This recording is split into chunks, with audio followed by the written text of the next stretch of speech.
Olá, pessoal. Para quem ainda não me conhece, meu nome é Larissa e no vídeo de hoje nós temos um convidado muito especial para falar com a gente sobre a relação entre música e cosmologia.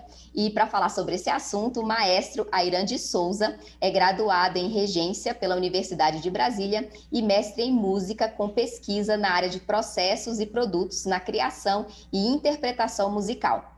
Iniciou seus estudos aos 6 anos de idade no piano e canto coral. Atualmente, ocupa o cargo de regente na diretoria de difusão cultural do Decanato de Extensão da Universidade de Brasília.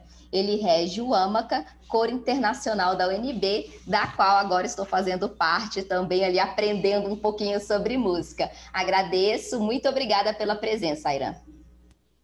Eu quero agradecer pelo convite a você, Larissa, a professora doutora, né, que tem aí participado conosco desse processo maravilhoso, né, de educação musical, e eu tenho estado assim cada vez mais empolgado com esse tema da cosmologia, na intersecção com a música.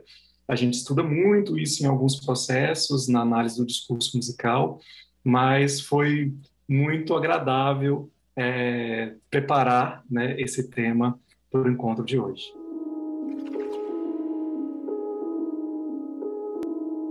Bom, primeiramente eu vou começar fazendo uma pequena introdução sobre a visão dos pré-socráticos, né? Eu vou falar muito da cosmologia na visão da Grécia Antiga, porque muito do que nós entendemos hoje por música ocidental, nós devemos aos nossos antepassados gregos. Na realidade, o estudo da música, do pensamento musical da Grécia Antiga, nos ajuda a entender a música feita hoje e também a de períodos históricos anteriores aos dos dias de hoje.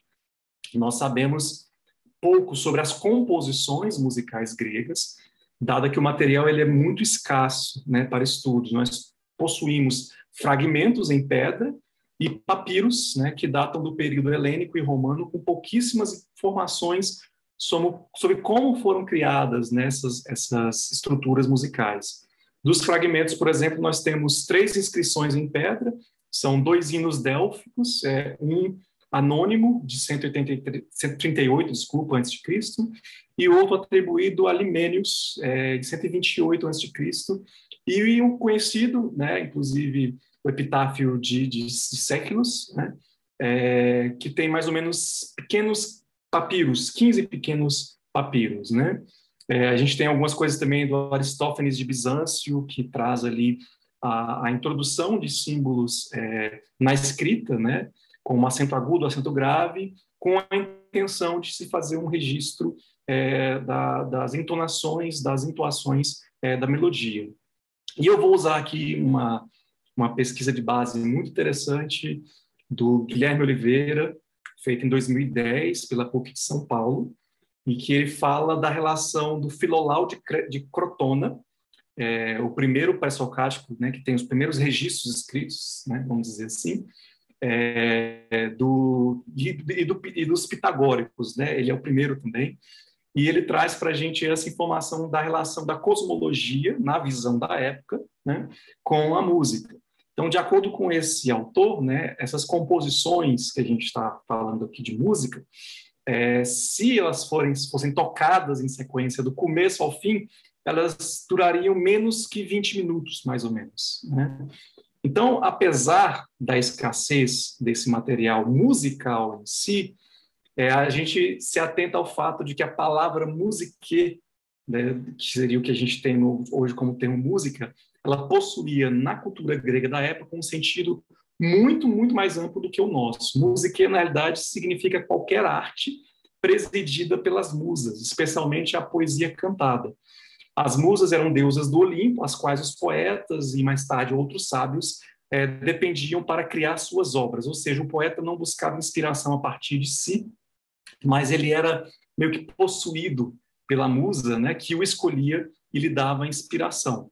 Mas um outro ponto também, tirando a parte da mitologia grega, a gente tem na etimologia da palavra musa, com a ligação com musique, né, da música, uma relação com mens, do latim, e mind, do inglês. que nos mostra a sua associação com memória e pensamento, base da tradição oral dos poetas da época, né? Sendo que as musas eram filhas, na mitologia grega, eram filhas de Zeus, como Mnemosine, né? Que é a memória.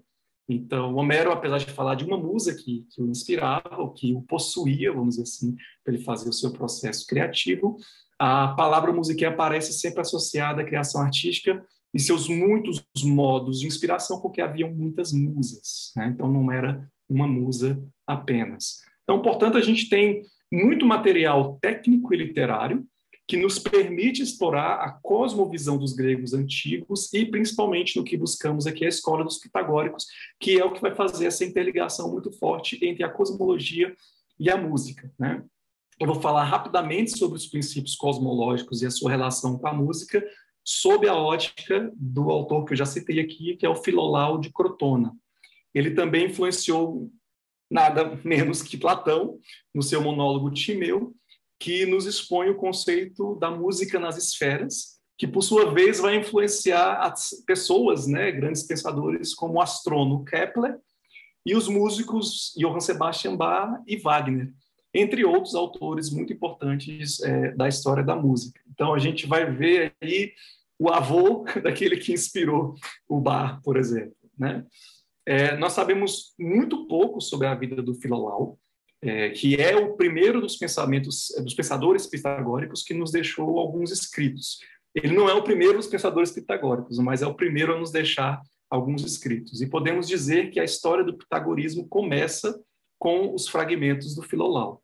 De acordo com um estudo do Karl Huffman, Filolau provavelmente nasceu em 470 a.C., talvez umas décadas antes, enfim, e ele foi contemporâneo de Sócrates, que é uma informação muito importante, mas é uma informação de suposições, né?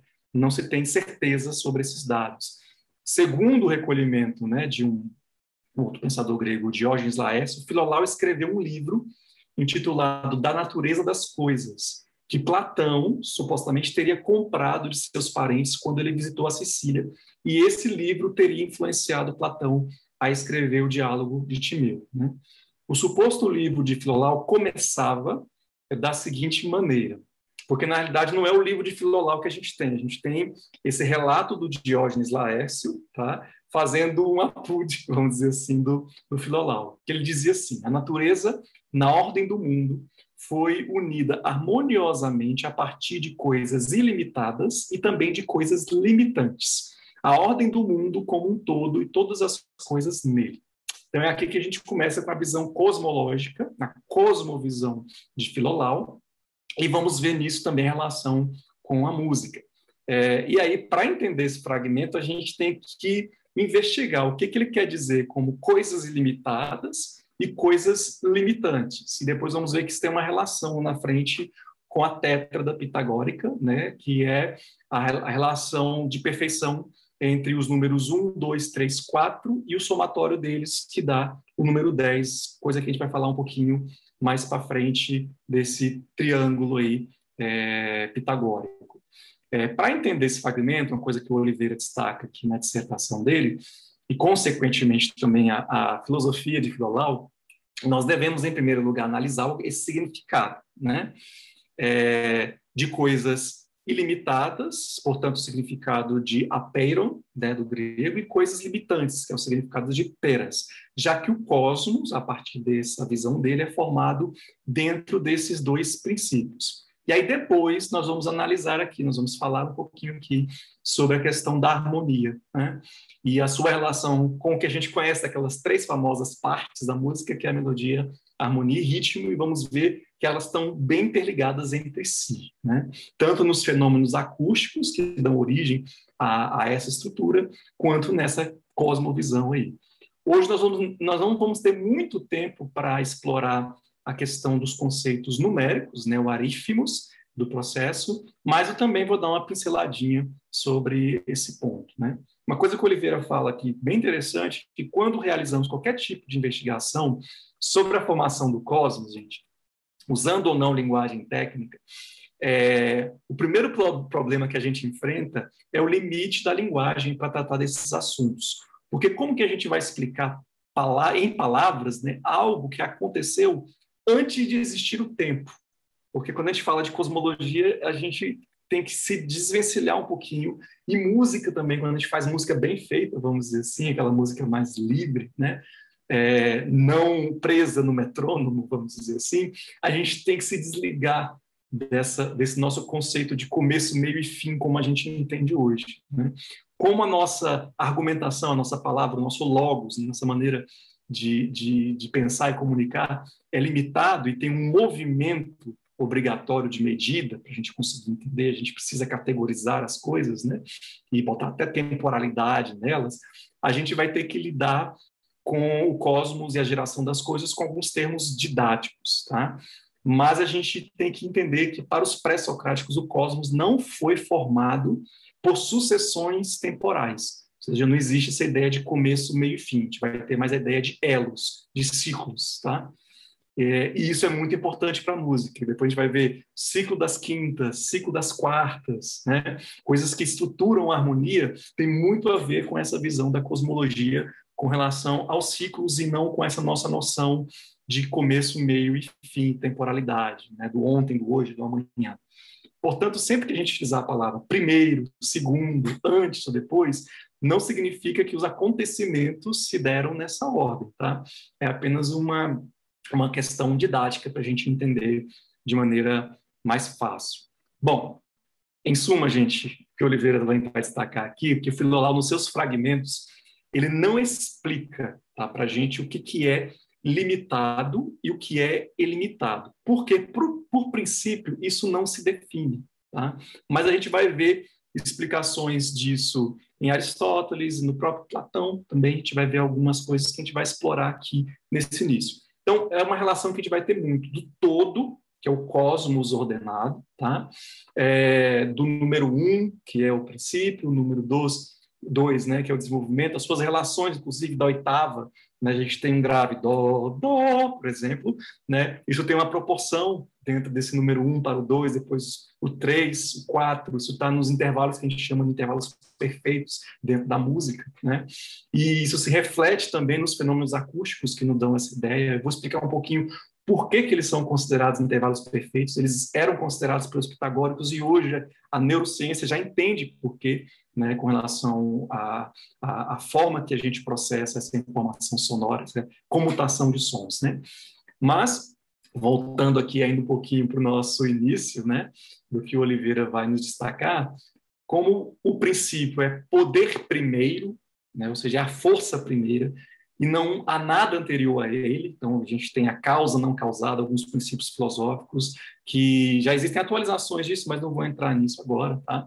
Tudo que é definido e explicado tem sua origem dessa arché, tá? O que é arché? É o elemento que deveria estar presente em todos os momentos da existência, de todas as coisas do mundo. Por exemplo, Tales de Mileto, ele dá uma inferência, né? Ele diz que a água era um elemento puro, e por isso, através dela, podia-se criar várias coisas, né? Então, ela é o axé, vamos dizer assim, o início, o desenvolvimento de tudo. Isso na visão de Tales de Mileto. Tá? Procurando falar muito bem, gente, que isso aqui é o princípio das coisas. Por isso, algumas dessas coisas já foram atualizadas e visões um pouco diferentes já se imperam na ciência de hoje. Mas é importante entender, e tem ligações disso até com alguns conceitos mais contemporâneos, na física quântica e assim por diante. Tá?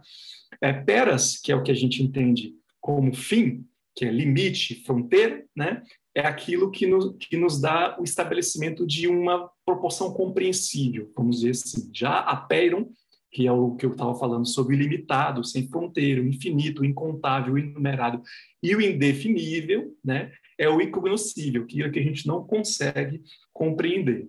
E está mais do que claro que, gente, segundo essa pesquisa do Oliveira, que Filiolau está trabalhando com os princípios opostos, ou seja, o limitado, né, que é aquilo que tem fronteiras, né, e o ilimitado, que é o que não tem medida, que é indefinido. Esses dois princípios se encontram, de alguma forma, combinado, tá, no cosmos, em todas as coisas que são cosmicamente geradas. Então, não necessariamente, apesar de estar trabalhando com esse achai, que são a ideia dos opostos, significa que aquilo que é limitado não pode ser ilimitado, ou o que é ilimitado não pode ser limitado. As duas coisas funcionam juntas. Por isso que a gente vai ver que o ritmo está dentro da melodia.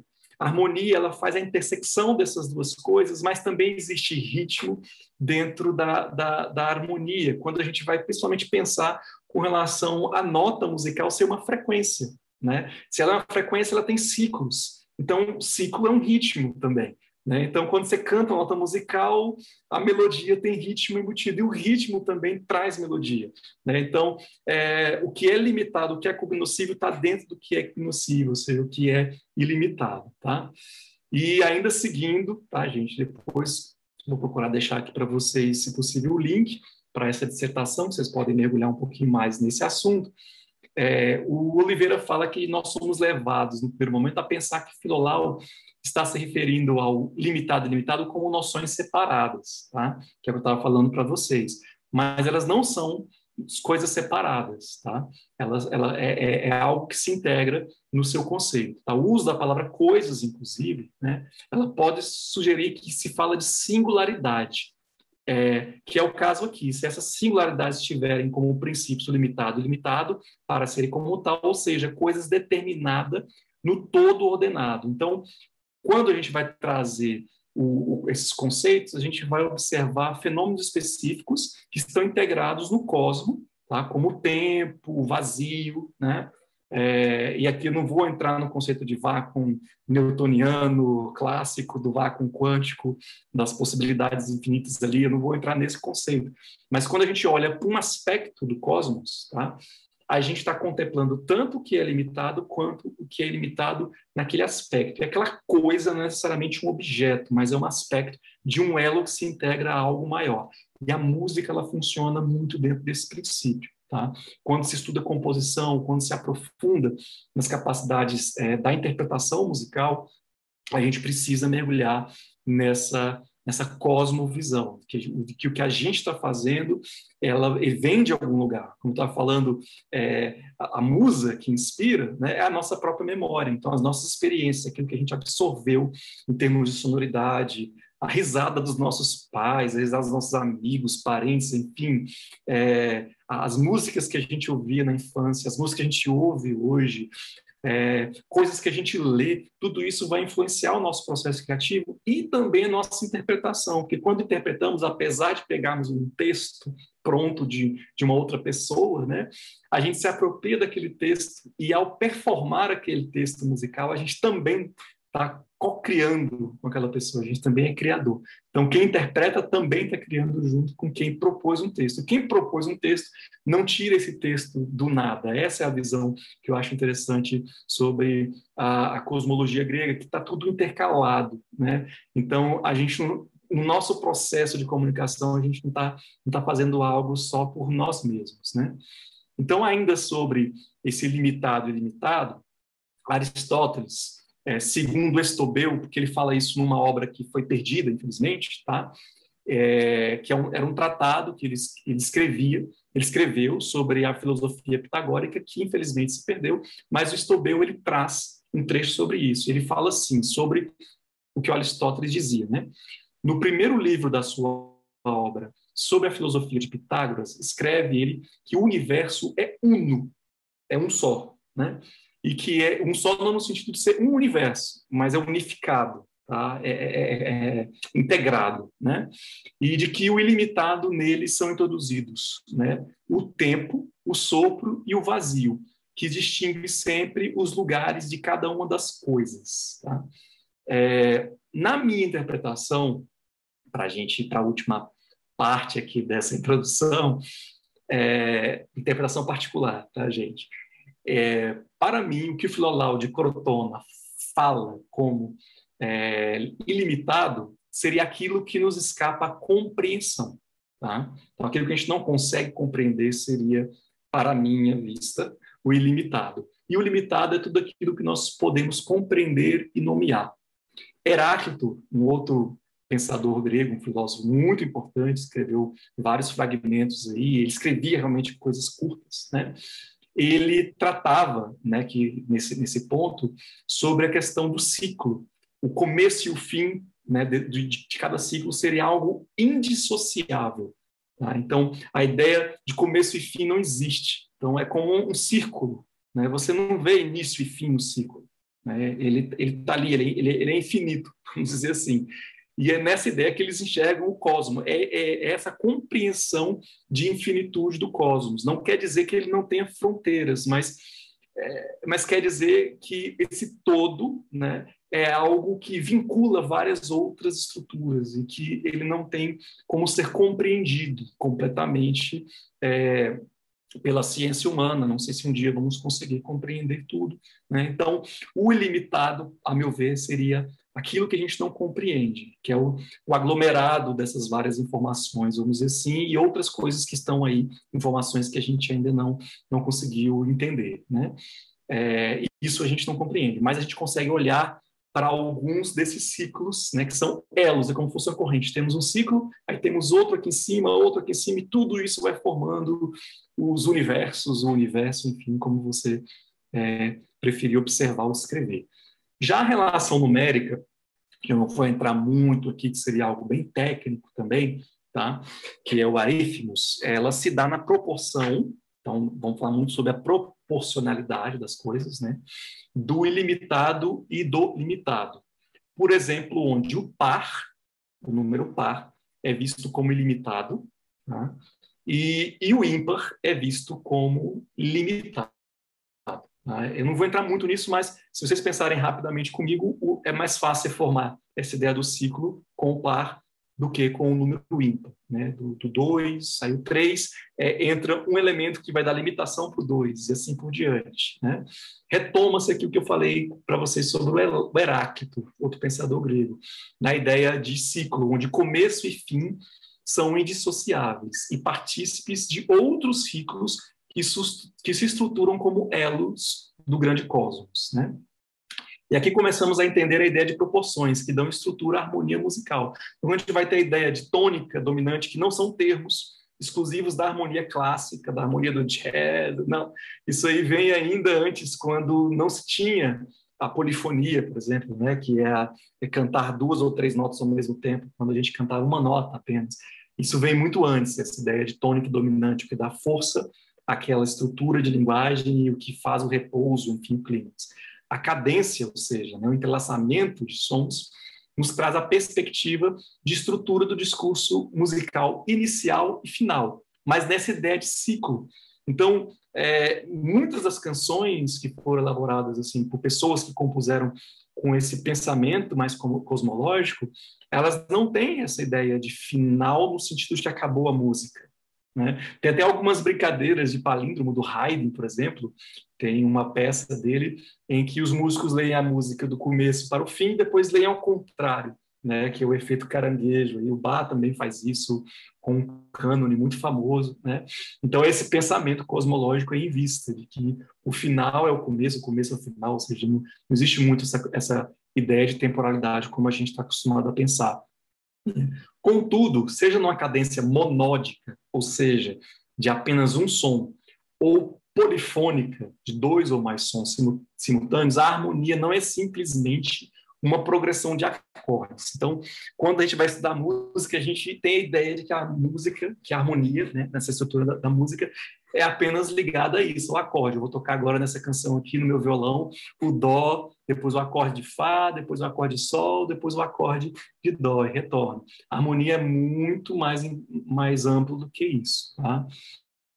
Ela é a interligação entre a linguagem e a estrutura musical. A harmonia é também interligação entre melodia e ritmo. Se formos aprofundar a perspectiva de ritmo como fenômeno acústico, vemos que ela também está presente na melodia, tá? Visto que as notas, o ritmo nele, né, está presente na melodia, visto que as notas são frequências sonoras que pulsam sobre determinados ciclos numéricos. Por exemplo, o Lá, aqui eu fiz um Lá 220, né, na voz, na minha voz, minha região. Mas se eu fizer uma oitava acima, no Lá, por exemplo, será 440 Hz, que são 440 ciclos por segundo. Nesse sentido, a gente tem um ritmo que 440 vezes isso roda, né, gira e produz essa frequência, vibra nessa proporção. Ou seja, nesse sentido, dentro da nota que eu cantei, que é uma comunicação de linguagem, seria uma espécie de alfabeto musical, né? O do, re, mi, fa, sol, lá, si, do, por exemplo, essa escala maior, que vem do modo atribuído à Grécia, à Jônia, né? A gente vai ter aí também, dentro das notas, ritmo. E dentro dos ritmos, quando a gente tem essas frequências, também temos notas. Com isso, podemos interligar o conceito de limitado e limitante de Filolau com a ideia geracional dos sons. Aquilo que gera som, nós temos coisas que não podemos definir, não podemos compreender, e tem coisas que a gente pode nomear e a gente pode controlar até em alguns momentos. Tem coisas que a gente pode até nomear, mas não controla tanto, né? Tudo na música está interligado em outra estrutura, que pode ser daquilo que é limitado, ou seja, compreensível, ou ilimitado, ou seja, que ainda não conseguimos decifrar com a nossa ciência. A dissertação de Oliveira destaca ainda sobre esse tema, tá? Essa dissertação aqui sobre o Filolau, a cosmologia de Filolau e a música, tá? Que ele diz assim: se é a harmonia que une e ordena perfeitamente o cosmos, através de uma estrutura numérica, então os números e suas razões fornecem a chave para explicar o que é tal ordem harmônica da natureza. Segundo Aristóteles, tá, os pitagóricos dizem que, como o número 10 parece ser perfeito e parece compreender em si toda a realidade dos números, eles afirmam que os corpos se movem no céu também deveriam ser 10. Isso aqui já é uma referência que hoje já não é mais assim tão, né, vista, mas era uma maneira deles escreverem. Então, quando eles viam os corpos celestes, alguns até enxergavam como seres, né? Depois se traz a ideia de serem corpos celestes, com suas órbitas e fenômenos, suas leis, né, como temos a Terra e tudo mais, né? Se tinha a ideia de que eles, para existirem da maneira que eram, estavam dentro desse 10. E aqui ele está se referindo a tetractis, ou que a gente fala em português, a tétrada, né? Que é o símbolo pitagórico formado por 10 pontos arranjados da seguinte maneira: 4 pontos embaixo, depois 3, depois 2 e depois 1, onde a soma de 1 com 2, com 3, com 4 formam o 10, né? E a gente sabe que a tétrada é o símbolo completo para a ordem músico-numérica do cosmos, segundo a visão dos pitagóricos. Tá? A década, esse número 10, que é o resultado da soma desses 4 primeiros, como eu falei aqui, além de além de ser servido de base para o sistema numérico do Ocidente, representa o princípio da renovação cíclica. Ou seja, a cada novo ciclo nós temos um novo 10, visto que quando a gente termina o 10, o 11 é 10 mais 1. O 12 é 10 mais 2. O 20 é 10 mais 10. Depois é o 21, 10 mais 10, mais 1. E assim vai. Ou seja, a cada 10 nós temos um novo ciclo. Os pitagóricos, além de reconhecerem nesse símbolo a ordem do cosmos, também reconheciam as faculdades humanas, princípios para a formação das figuras geométricas, as consonâncias musicais e até conhecimentos esotéricos relacionados aos números e suas simbologias. Heráclides, tá, escreve dessas coisas em sua introdução à música. Na realidade, ele fala sobre Xenócrates. Então, a gente tem muita coisa assim. É uma personagem que existia dos pré-socráticos ou mesmo dos pitagóricos, né? Que é citada por outra personagem. É assim que a gente tem conhecimento delas, porque as suas obras muitas das vezes se perderam. Então, Xenócrates, ele fala assim, que Pitágoras descobriu também que os intervalos na música não vêm a ser separados dos números, pois eles são uma inter-relação de quantidade e qualidade. Muitos de nós, quem aqui não é da área da física, principalmente, está acostumado em pensar em números como quantidade, né? Mas os números representam, principalmente na música, qualidade. A quarta justa, que é o dó, fá, por exemplo, é uma qualidade de som.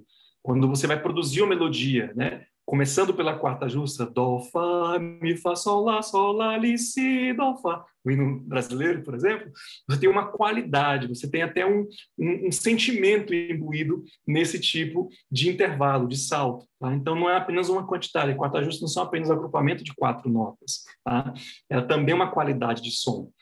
Então, aqui no caso, né, Pitágoras investigou, segundo Xenócrates, citando Heráclides, investigou quais condições surgem os intervalos concordantes, são o que a gente chama de consonantes, que são agradáveis, e os discordantes são os dissonantes ou desagradáveis, que hoje em dia já não tem mais essa noção, porque as dissonâncias são utilizadas, são muito agradáveis, mas as dissonâncias são os intervalos não perfeitos, ou seja, aqueles que o cérebro não consegue captar uma afinação muito própria para eles. A gente vai entender pela neurociência de hoje o porquê que o Pitágoras, né, na verdade ele não foi o primeiro, tá? É atribuído a ele essa descoberta, mas possivelmente ele falou daquilo que já falava, né?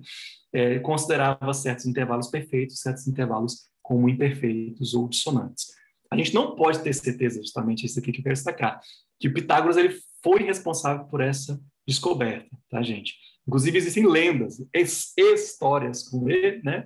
De que, por exemplo, Pitágoras estava passando por um ferreiro, aí ele batendo na bigorna lá, preparando uma espada, uma ferradura, enfim, alguma coisa, que ele encontrou intervalos mais agradáveis, intervalos menos agradáveis, quando ele batia com o outro, enfim, isso é uma história, tá?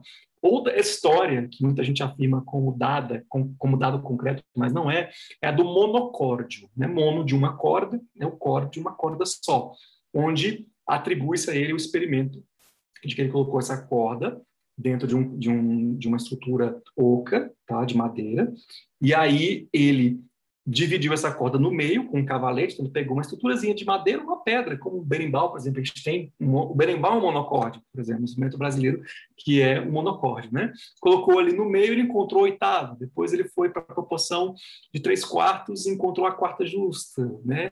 De 3/2 encontrou a quinta justa, e assim por diante, né? Tem essa história também, mas não há dados concretos sobre isso, tá? O que a gente pode falar é que nós, né, possuímos algumas referências explícitas ao monocórdio de Sectios Canones, atribuídos também a Euclides, né, no final do século IV. Também não podemos ligar Pitágoras a essas investigações dos intervalos musicais. Independente disso, gente, do fato de Pitágoras ter ou não realizado tais experimentos, sabemos que os pitagóricos chegaram a conclusões entre números, arithmoi, razões, logoi, tá? E intervalos, que é a diathematas. Então, eles encontraram relações entre essas questões, que são expostas no modo como eles leem a harmonia cósmica. E essas relações a gente vai ver depois nos modos que a gente fala, os modos gregos. A gente tem, inclusive, os melos, que são estruturas melódicas antigas, utilizadas no teatro grego. Eram basicamente três, assim, que a gente tem uma certeza um pouco maior, que seria para a gente hoje o lídio, o eólio e o dórico, tá? São modos específicos. Então, o lídio seria isso: do, re, mi, fi, sol, lá, si, dó. O dórico, por exemplo, seria do, re, mi, fa, sol, lá, si, dó. Né? E o eólio, do, re, mi, fa, sol, lê, si, dó. São estruturas que davam certos humores, onde o lídio era muito utilizado para a sátira, né, para a comédia, vamos dizer assim, o eólio, às vezes, para estruturas do drama, né, o dórico se utilizava para outros tipos de propositura, mas essas estruturas foram muito utilizadas pelos medievais para fazer leituras de textos considerados sagrados, enfim, onde eles pegavam essas estruturas modais, ou seja, modo no sentido de humores, né, da palavra do inglês, por exemplo, mood, de humor, né, para se trazer, digamos, em termos de entonação melódica, o humor daquele texto. Isso vai ser reutilizado na história da música depois por Debussy, por exemplo, quando tenta se romper com o conceito clássico de harmonia, né, do modo maior e o modo menor, que é o que a gente chama o tom maior, o tom menor, né? Tenta se romper com isso, trazendo à tona outros modos, né, que não apenas o jônio e o eólio, que deram origem a esses dois tons do sistema tonal, que a gente fala assim. Tá? E aqui, gente, a gente está encerrando uma introdução, no sentido de uma apresentação desse tema para vocês. Eu vou falar agora rapidamente para a gente ir finalizando aí essa estrutura, tá? Da ligação da cosmologia com a música, ou seja, Não é simplesmente que os músicos olhavam para o céu e calculavam o espaço astronômico de um planeta para o outro e ali criavam um intervalo musical e faziam música. Não. Eles tentavam analisar fenômenos numéricos, né? Como que era o comportamento desses astros, desses corpos celestes, qual era essa relação, né, desses elos de ciclos, né, principalmente, que nos traz, por exemplo, remete à ideia dos ciclos do ano, né, primavera, verão, outono, inverno, né, como que poderia se colocar essas ideias de ciclos dentro da música, como é que a gente poderia comunicar esses sentimentos, né? O esforço dos músicos em sua cosmovisão sonora é compreender melhor padrões do que está dentro e fora de si. Então, por exemplo, a gente tem aí muito conhecido as 4 estações de Vivaldi, né? Ele tenta fazer uma descrição de fenômenos, mas as 4 estações elas não devem ser vistas como começo, meio e fim, elas são um ciclo infinito, vamos dizer assim, né?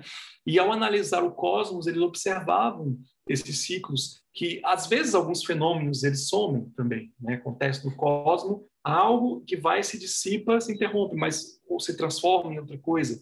E aí o tempo não é visto mais como essa questão do segundo, da hora, né? Do dia, do ano, do mês, mas como uma informação que se comunica e que vai para outro lugar. Então, dentro da visão da cosmologia, né, para a música, o músico ele enxerga a sua performance, a sua arte, né, e os padrões da linguagem musical como uma informação que sai dele e chega para outro lugar, mas que veio de outro lugar. Ele capta essa informação, ela é processada na sua mente e passa a sua musa, que é a sua mente, né? E passa depois para outras pessoas que vão fazer esses processos. E assim por diante, tá?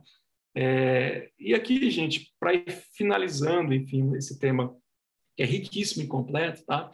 Eu vou falar um pouco sobre a relação da tétrada, né, pitagórica, com a cosmovisão criativa e interpretativa musical. Existe uma palavra chique, né, vamos dizer assim, um termo do alemão, que é Gesamtkunstwerk, tá? Que era muito atribuída ao Wagner, mas ela foi cunhada por um filósofo alemão chamado Karl Friedrich Eusebius Trandorff, tá? Onde você tem a ideia da obra de arte total, que é essa ligação do que a gente tem da música, né, e do teatro, da pintura, enfim, tudo, né, com o todo, né, não a totalidade, mas o todo, algo muito maior, né. Então, a Gesamt, que é o todo, seria o nosso número 1, de onde partem as coisas. E na pesquisa que eu realizei para o mestrado, no final eu chego à conclusão, para um processo criativo artístico, né, interligando pessoas de diferentes áreas da arte, a gente deveria partir de algo não material. É muito comum quando a gente vai, por exemplo, compor música para uma coreografia. A gente assiste a coreografia e tenta fazer o que chama-se de Mickey Mouse, né, que é justamente aquela coisa da Disney, né, de você imitar os movimentos ali com a música. Na realidade, a proposta para que seja mais íntegra é que os dois artistas sentem, componham a sua arte sem materializar, ou seja, eles pensem nesse todo primeiro, que aí a gente vai lá para o Platão de novo, o mundo das ideias, né? Para depois a gente ir para a Kunst, que é o número 2, tá? Que é a arte em si, que aí já começa a vir a expressão, como que eles querem expressar isso, onde eles vão falar sobre os seus sentimentos mesmo, com relação a esse conceito de arte que eles criaram. E aí vemos o número 3, que seria a Werk, que é a hora que a gente tira daqui, da mente e do coração, falando de maneira poética, para ser mais didático, tá, gente? Para a obra.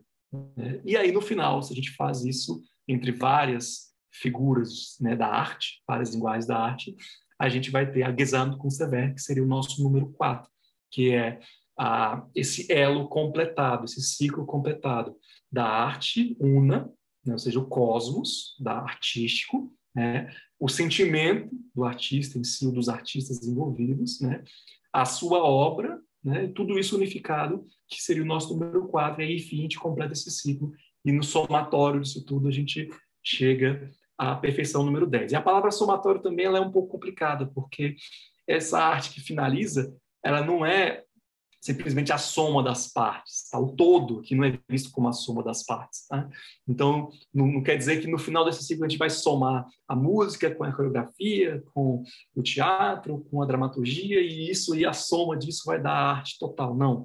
Não é a soma das partes, mas é a materialização daquilo que parte do todo, já do cosmos, né? E aí a gente vai ver vários elos, vários ciclos dentro dessa arte que vai formar o nosso número 10, que é o nosso número perfeito, vamos dizer assim.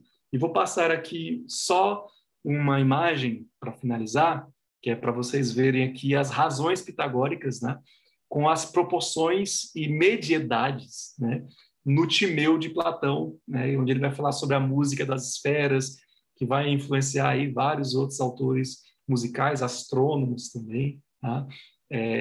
Só compartilhando isso aqui para vocês compreenderem um pouquinho. Essa aqui é a figura, tá? Junto com as notas musicais. Não vou explicar tudo hoje, não dá tempo, tá? Para a gente entender as razões pitagóricas, tá? Do 1, do 2, tá? Até chegar ao 10 e outras razões aqui, mas a gente pode também ver essa lambda platônica aqui, tá? Ou lambda pitagórica, segundo o próprio Platão, tá? Como a visão, digamos assim, de logos, né? De racionalização das mediedades, tá? E a música e a cosmologia musical, tá? Então, dentro desse próprio triângulo, a gente vai ter aqueles númerozinhos, o 4, 3, 2, 1, e as suas razões, tá? E lembrando que a gente tem aqui, a gente vai ter o 1 uníssono, dó, a razão 3 para 2, nós vamos ter a quinta justa, dó, sol, a razão 4 para 3, nós vamos ter a quarta justa, dó, fá. E por que que isso é consonante? Para concluir a nossa questão, como eu falei da neurologia, né? Quando a gente faz a oitava, que é essa razão de 2 para 1, significa que são 2 ciclos para um ciclo. Então, enquanto o dó grave, dó, faz um ciclo, faz uma volta, o dó agudo, dó, faz 2 voltas. Isso o nosso cérebro compreende muito bem. Então, é entendido como perfeito. Tá ótimo. Eu entendi. Tá? É limitante dentro do ilimitado, né? Quando eu faço dó, sol, enquanto o dó está fazendo 2 ciclos, o sol está fazendo 3 ciclos. O cérebro absorve isso e fala, nossa, maravilha, beleza, perfeito. Quando a gente faz dó, fá, enquanto o dó está fazendo 3 ciclos, o fá faz 4 ciclos em 1 segundo. Nosso cérebro compreende. Agora, tem um intervalo que o pessoal chamava de maligno na Idade Média, né? É um intervalo assim que era tido como de forças malignas, né? Espíritos malignos que a gente não podia cantar, é porque a gente não afina esse intervalo naturalmente, que é a quarta justa, dó, fi. Por que que ele é considerado assim, segundo o que a gente vai ver na percepção de hoje, na visão da neurociência? O dó, enquanto ele faz 32 ciclos, aqui, o fá sustenido, que eu canto como fi, ele faz 45 ciclos. O cérebro não consegue acompanhar isso no segundo. Então, a gente não consegue afinar. Ou seja, o que eles percebiam intuitivamente como desagradável, a gente sabe que são coisas que a nossa mente não consegue processar de maneira natural. Mas, ao mesmo tempo, esse fator limitante é o que dá origem às grandes inovações harmônicas do Johann Sebastian Bach, que nos permite fazer a modulação, sair do dó maior e ir para o sol, sem ter uma percepção dessa modulação acontecendo, que é essa resolução desse intervalo, que tem 3 tons nesse intervalo, que a gente chama de trítono. A resolução desse espírito maligno, né, que os medievais falam com medo, os gregos também, né, nos traz imensas riquezas, né? Então, aqui, para terminar, a palavra limitada, né, o limitante, é vista para nós com a conotação negativa. Mas na cosmologia grega, gente, não é uma coisa negativa. Não existe negativo e positivo nesse sentido aí. O limitado é aquilo que a gente pode olhar. E o ilimitado é aquilo que a gente não consegue olhar, tá? Para além da nossa visão. É só isso. Então, o dó, fi, a quarta justa, é limitante. Ok, né? A gente não consegue afinar, mas não quer dizer que é ruim. Tá? Essa aferição de valor ruim e bom não existe aqui no processo da música com relação à sua criação. interpretação. Bom, professora, doutora Larissa, o que eu pude resumir, tá? Como base para essa compreensão da ligação da cosmologia, e que vocês entendam que cosmologia não é falar só de planetas, tá? É algo muito mais amplo do que isso, mesmo lá nos pré-socráticos, nos pitagóricos, tá? E música também não dá para ser limitado apenas como entretenimento, como uma canção que a gente canta. É um universo imenso com vários detalhes aí, limitados e ilimitados. Tá? É isso. Tá? Agradeço, fico agora disponível para a gente responder perguntas, o que seja. Ótima palestra, eu adorei, bem complexa. Então, gente, eu vou deixar aí no link da descrição do vídeo a tese de mestrado, né, a dissertação de mestrado, para quem tiver mais interesse e também quiser se aprofundar mais sobre o assunto. E eu acho interessante a gente mencionar que alguns personagens que foram ditos aí pelo maestro Ayran, o Filolau, inclusive, ele foi uma das primeiras pessoas a dizer que a Terra não era o centro do universo, né? Que na verdade era um fogo central, que a partir disso começou a se desenvolver outras teorias cosmológicas.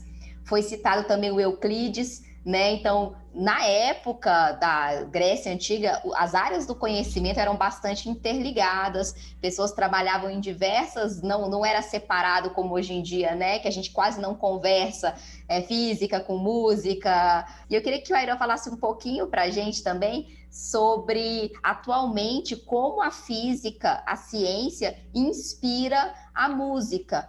A gente sabe, né, que algumas teorias científicas inspiraram, por exemplo, alguns movimentos artísticos. Falar, por exemplo, né, da relatividade geral de Einstein, que pode ter inspirado Salvador Dalí a pintar o seu mais famoso quadro, Persistência da Memória, aquele relógio derretido que representa aí que o tempo é relativo. Como a física, os movimentos científicos inspiraram movimentos musicais atuais.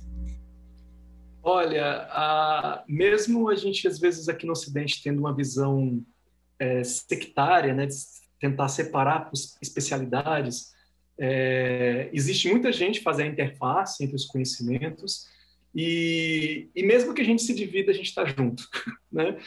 A gente tem os polímatas, né? Polimaceno, que é poli de muito, maceno de aprender, né? Pessoas que dominam várias áreas da arte. E as influências da física na música são incontáveis, praticamente. Tá? Eu vou dizer, o princípio da aleatoriedade. Né? Isso influenciou movimentos ali do início do século XX, da música aleatória. A gente tem Cage, alguns ali músicos, né, que começaram a fazer experimentações na música eletrônica, também se influenciando muito com a aleatoriedade. A gente tem conceitos também das leis newtonianas para os discursos musicais coreográficos, né? Como você vai atribuir dentro de uma melodia a ideia da tensão da gravidade, por exemplo. Né? Então a gente tem na valsa, quando muitos interpretam a valsa com a acentuação no primeiro tempo. Yam, pam, pam, pam, ou vou citar uma valsa famosa, Danúbio. Né? Um trecho do Danúbio. Danúbio Azul, gente, tem 10 minutos. É uma música maravilhosa. Ouçam ela inteira depois. Tá? Mas a gente conhece o tam, tam, tam, tam, tam. Né?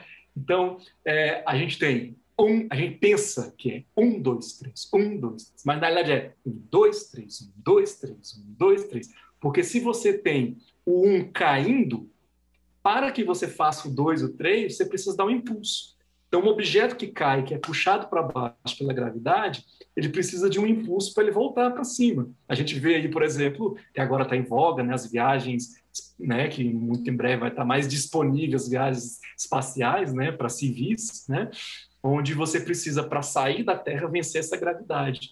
Né? E tem músicos que criam assim, movimentos nesse intuito com a música coreográfica, né? A música descritiva de coreografias que a gente vai ver aí no cinema. Muitos autores, o Hans, por exemplo, é um deles, né? Hasler, desculpa, é um deles que faz isso. Ennio Morricone, também traz muito essa ideia, porque no cinema você tem um espaço ali, né? E aí você tem alguns fenômenos, a explosão. Como é que eu vou fazer uma simbologia de explosão, que é um fenômeno que a física explica muito bem na música? O músico ele vai na física entender o que acontece a explosão, né? O desligamento ali dos átomos, isso aqui, como é que é isso, né? Aí o músico vai, entende um pouquinho dos conceitos. Hoje tem um movimento da música quântica, que infelizmente esse termo quântico às vezes é termo tomado muito de maneira, vamos dizer assim, esotérica, né? Não há nada errado, para mim, não há nada errado de ser tomado como forma esotérica. O ruim é a pessoa falar e não saber o que está falando, né? Então, fala, você tem colchão quântico, né?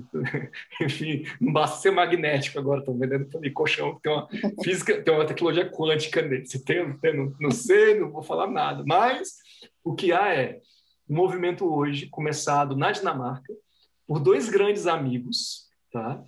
Que se desencontraram da vida, eles estudaram juntos na escola, e anos depois eles se reencontram. Um se tornou músico e o outro físico.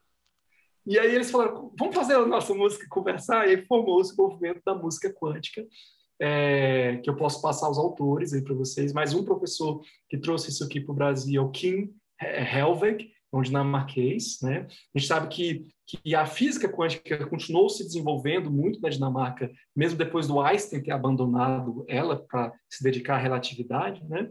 E aí hoje a gente compõe, por exemplo, música inspirada no vácuo quântico, né? Então, como que eu posso criar uma expressão sonora que simboliza esse fenômeno do infinito mundo das possibilidades? O vácuo quântico não é a ausência, é a presença de tudo, vamos dizer assim, né?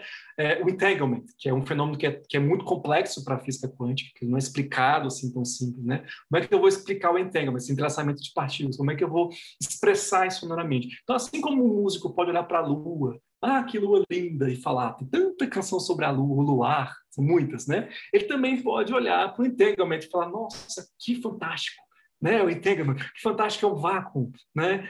A partícula, a antipartícula, a possibilidade de voltar no tempo, né? E aí o músico tem essa construção, inclusive até no músicas do bar, esse cânone caranguejo, né? Ele dá essa ideia da partícula e antipartícula, uma coisa que descria o que está por cima e cria de novo embaixo, enfim. Existem vários, não chega a ser movimentos no sentido de ter um nome, tá?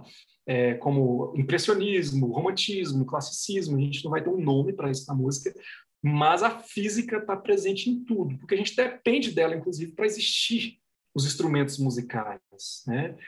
Para eu ensinar canto, para eu ensinar instrumento musical, para eu fazer o meu processo musical, eu tenho que entender, como maestro, eu tenho que entender de física o mínimo possível, pelo menos os fenômenos acústicos. Como é que eu vou tratar isso? Então, não existe música sem física. Eu não sei se existe física sem música, mas eu posso dizer para você que a música sem a física não existe. E para encerrar, Ira, eu queria que você falasse um pouquinho do Amaca para a gente, se tiver alguém que está assistindo, que se interessar em participar do nosso coral, que agora está sendo virtual devido, né, à pandemia. Fala um pouquinho para a gente, convide as pessoas aí para participar do nosso coral. Maravilha. O hamaca, ele vem de uma palavra espanhola, que é hamaca, né, o hamaca, que é a rede de dormir, a ideia de formar uma conexão entre as pessoas e um refúgio, um descanso. Então, é uma comunidade coral que tem o intuito de trabalhar o ensino fonético da língua portuguesa, que vai ser até mais intensificado agora, e principalmente da educação musical para adultos. Tá? A gente trabalhar a musicalização, a alfabetização musical através do canto coral. E, por uma boa coincidência, nós estamos com as inscrições abertas para o próximo semestre. Vou passar o link para vocês acessarem, tá, as inscrições pelo formulário. Qualquer pessoa acima de 18 anos pode participar, de qualquer país e nacionalidade, tá? Desde que entenda o português falado, e não precisa ter experiência musical. E o horário será sempre quinta-feira, no horário de Brasília, das 19 às 21, para essa turma que vai entrar agora. Tá? E a gente no EAD, a gente trabalha esses conceitos em gravações de áudio, onde vocês vão gravando os exercícios, eu vou acompanhando, dando orientações, e no final a gente vai gravando vídeos, né, para fazer a montagem das nossas apresentações virtuais. E quando a pandemia for controlada aqui no Brasil, aí a gente vai poder voltar em Brasília, na nossa sede aqui, as atividades presenciais, mas o EAD continua. A gente vai ter essa integração entre EAD e presencial. Gente, muito obrigada, Era, pela presença. Foi excelente a palestra. Eu espero poder contar com você mais vezes aqui no canal. O pessoal tiver dúvida, deixa aí nos comentários, que o maestro pode responder para vocês também. E foi um imenso prazer tê-lo aqui. Prazer foi todo meu e agradeço por essa oportunidade de a gente falar de um tema tão rico. É isso, gente. Se vocês gostam desse tipo de vídeo, não deixem de se inscrever no canal, curtir, compartilhar com os amigos e acionar o sininho para você não perder nada. Ficamos por aqui, nos vemos no próximo vídeo. Um beijo, tchau!